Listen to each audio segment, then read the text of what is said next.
Hello everyone. Hope you are studying well. In this chapter, we are going to discuss about the tools of biotechnology, that is mainly the tools of recombinant DNA technology. So we have already discussed this that there are three main important tools of biotechnology which is very important, that is enzymes, the vectors which we are using for cloning, and the competent host cell. So what is a competent host cell, students? Competent host cell is a cell which is helping in expression of our recombinant DNA. So first of all, in this video, we are going to talk about the different kinds of enzymes which we are using for biotechnology. So let's look into the different kinds of enzymes that we are using for biotechnology. Number one, we use an enzyme for cleaving of the cell, and that is what is called as lysing enzyme. So lysing enzymes are the enzymes which are using for cleaving the cell so that you can take the cell content or you can take out the genetic material out of the cell. After that, you have a cleaving enzyme. What is this cleaving enzyme? Cleaving enzyme helps in basically breaking down the nucleic acid or the genetic material. So they are the enzymes which are mainly referred to as restriction enzymes, and they are the most important enzyme in this particular chapter of biotechnology. And from here you can expect again and again questions, students. Okay, so this is extremely important and you have to study it with a lot of importance. The next enzyme which we discuss in biotechnology, that is the third one, is synthesizing enzyme. And then you have something called as joining enzyme which helps in joining of your DNA. And the last is alkaline phosphatase. So basically we will be discussing about lysing enzyme, cleaving enzyme, synthesizing enzyme, joining enzyme, and number 5, the alkaline phosphatase. So let's look into the first enzyme, that is lysing enzyme. So lysing enzyme is an enzyme which is used to open up a cell to get DNA for genetic experiments. So you are basically breaking the cell so that the genetic material you can get. Why? So that you can modify the genetic material. So lysozyme generally is an enzyme which is used for the bacterial cell wall breaking. Then you can use a cellulase enzyme for breaking a plant cell. You can use a fungal cell wall breaking enzyme, that is chitinase, because we all know that fungal cell wall is made up of chitin. Okay, so we use what? Chitinase.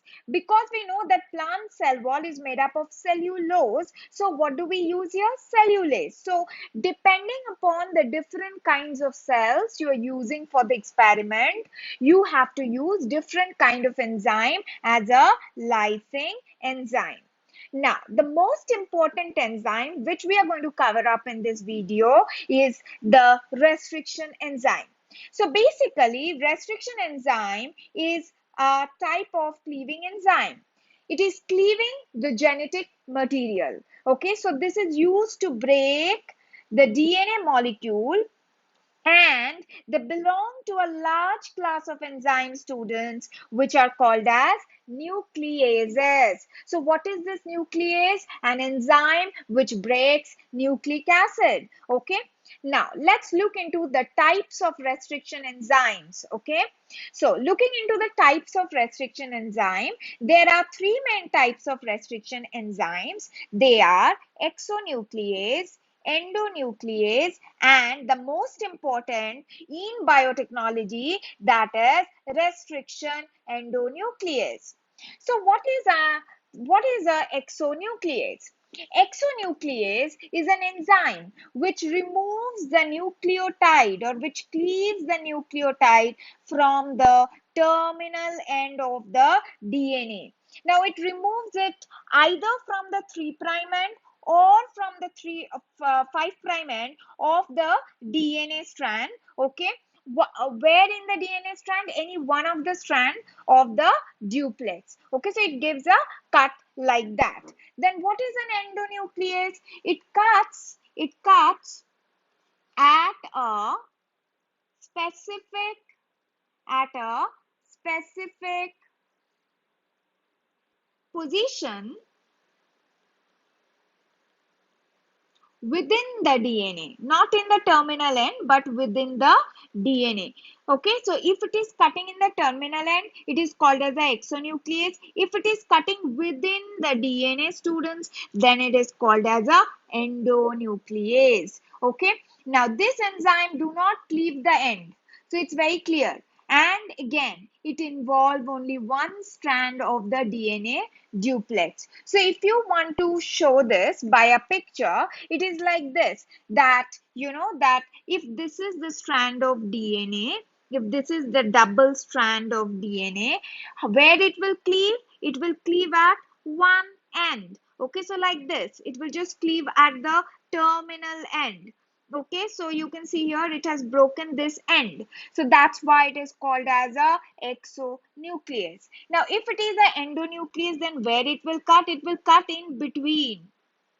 Okay, that is within the DNA strand. So then after the digestion, it will be somewhat like this. It is broken in the center. Okay, it is broken in the center of the DNA. So this is how our endonuclease work, and this is how our exonuclease work. I hope this is absolutely clear. Now, the most important enzyme which we are going to talk over in this particular chapter is a restriction endonuclease. Now, restriction endonuclease is a very specific kind of enzyme nuclease. Okay, they are often referred to as molecular scissors. What are they referred to as? They are referred to as molecular scissors. Okay, and they recognize only specific base sequence. This specific base sequence are called as palindromic sequence. What are they called as? Palindromic sequence. Now, what is a palindromic sequence, students? A sequence which reads the same from both the direction. This is one of the most important function, that they recognize a particular palindromic sequence. So let's understand what is this palindromic sequence. So give a heading, students. What is a palindromic sequence?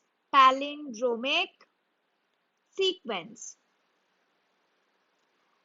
Palindromic sequence are basically base pair sequence. So they are the base pair sequence that are same when read forward, which means from left to right, or backward, which means from right to left. Okay, from a central axis of symmetry. Okay, so what does this actually mean? So we will look into an example, okay, so that it's absolutely clear for you. So if we take a particular sequence like GAATTC,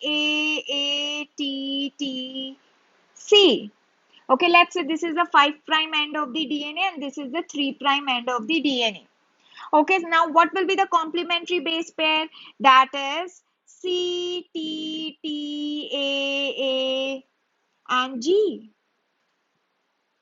So this is the 3' end and this is the 5' end. Now, if you look into this sequence, if you read the sequence from this side to this side, it is GAATTC. And again, when you read it from this side, that is from this end to this end, it is again GAATTC. They read the same from both the direction. Okay, and so they are called as what? palindromes or palindromic sequence, which reads the same from either of the directions. So such a sequence a restriction endonuclease always recognize. And so they are very, very specific. Okay, they are very specific in recognizing a sequence. They are very particular about that particular sequence, and they cut only at a specific site. They recognize only a particular cutting site. So we call that cutting site as restriction site. They have a cutting site which is specific, and so that is what is their restriction or cleaving site. Okay, now let's say I take an example of a particular restriction enzyme which is called as EcoR1.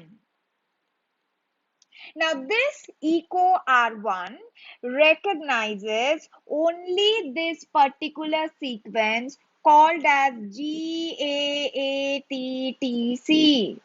which is a palindromic sequence. And what did we say? They have a particular cutting site, which means they cut only after a particular sequence, and they cut exactly after this G, exactly after this G. So when they cut, when this particular sequence has been cut, what will happen? There will be two fragments being produced, and how it will look like after the cutting? It will be GC, right? T T A G. This is one cut which they have made, and the other fragment after the cut will be A T T C, and down there will be a G. So we can see that when EcoR1 cuts this particular palindromic sequence, okay, they cut only after G, resulting in formation of two parts, which is like this. And when we look at this two part, we see that there is an extension of the fragments, and since the ends which has been produced is extension, so this kind of ends which they produce by digestion is called as sticky ends. What are they called as, students? They are referred to as sticky ends. Okay, so I hope you are clear with what is a restriction endonuclease. Restriction endonuclease is an endonuclease which has a particular recognition sequence and which has a particular cutting site. Okay, and this is one of the most important enzyme which is used in biotechnology and are often referred to as molecular scissors. I hope this is clear for you. This is one of the most important part of this restriction endonuclease. Now, where do you find this restriction endonuclease? These enzymes are present in bacteria only. Okay, so from where are they obtained? They are obtained from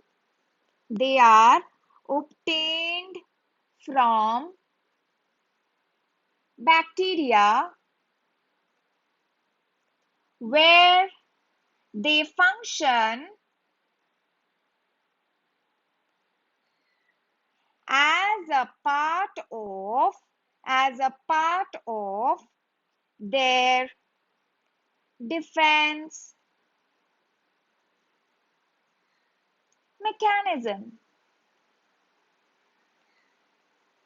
Okay, and this defense mechanism which they have for protection is what is called as restriction modification system.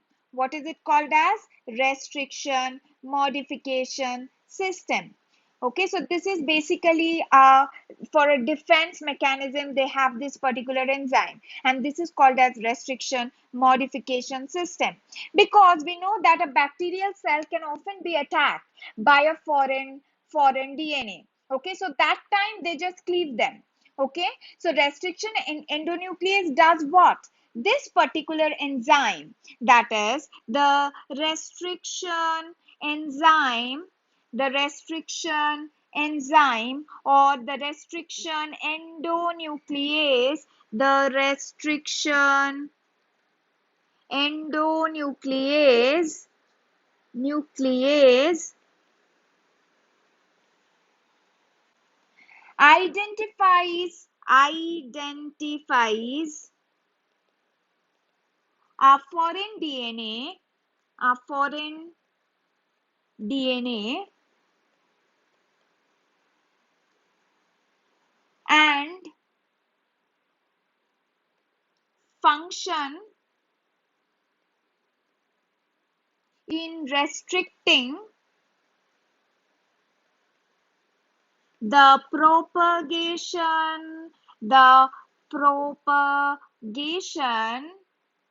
of the foreign DNA of the foreign DNA of the bacteriophage in host bacteria. So basically, what is it doing, students? See here, if this is a bacterial cell, now this bacterial cell is been attacked by a bacteriophage. So when it is attacked by a bacteriophage, it has given its DNA. This is the bacteria's own DNA and this is the phage DNA which can attack. So to prevent its propagation, this restriction enzyme will go and cleave this particular DNA so that it do not propagate inside this bacterial cell. So this is a kind of defense mechanism they have inside the bacterial cell. So from where do you isolate this restriction enzyme or restriction endonucleases? You isolate the restriction endonucleases from a bacterial cell. So with this, I think you have understood little about the definition and what is this restriction endonuclease in this video. And we are going to continue with the remaining enzyme in our next upcoming video. Thank you.